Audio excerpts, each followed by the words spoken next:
Étudiants, mes chers étudiants, bonjour.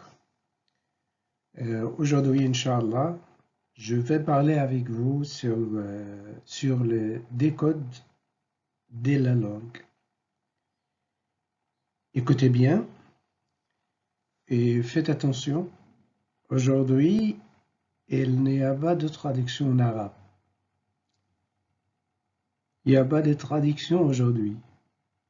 Bon, on commence. Chaque langue, la langue arabe, la langue anglaise, la langue française, chaque langue a deux codes.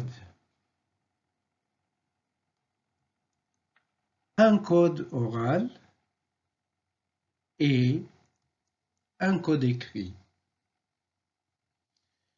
Pour chaque code, soit le code oral, soit le code écrit, il y a toujours un émetteur et un récepteur.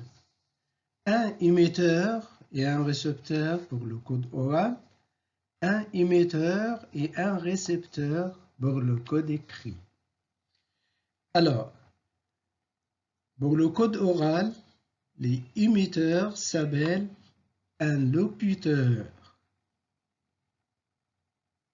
Et pour le code oral, les récepteurs s'appellent un auditeur. Alors, le locuteur, c'est la personne qui émet un message oral. Un locuteur, c'est la personne qui envoie un message oral à un auditeur. L'auditeur, c'est la personne qui reçoit le message oral. C'est pour le code oral. Pour le code écrit, l'émetteur s'appelle un scripteur. Le récepteur s'appelle un lecteur. Alors, le scripteur, c'est la personne qui écrit un message.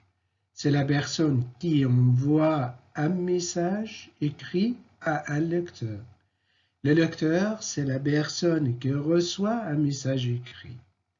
Alors, pour le code oral,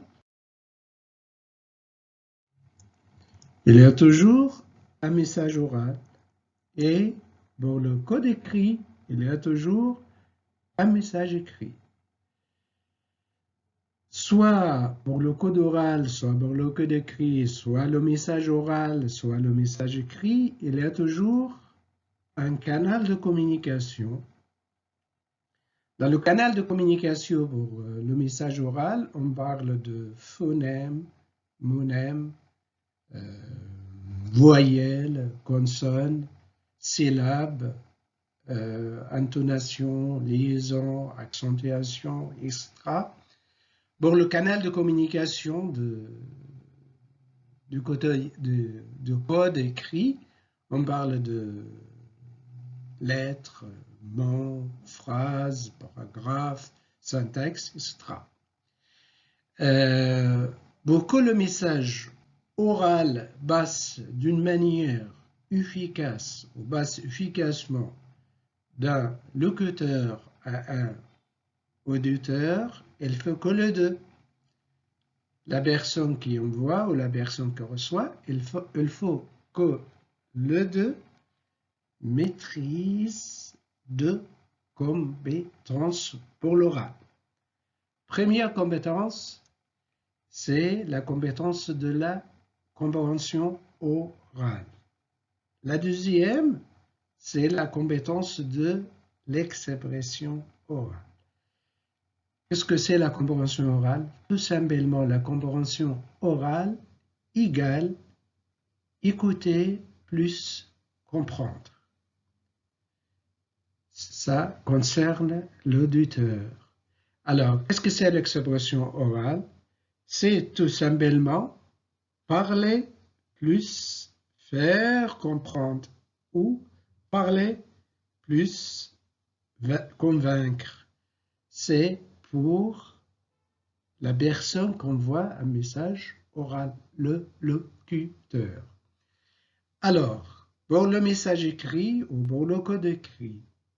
Pour que les messages passent aussi efficacement et d'une manière efficace, il faut que les deux, les scripteurs et les lecteurs, maîtrisent deux compétences.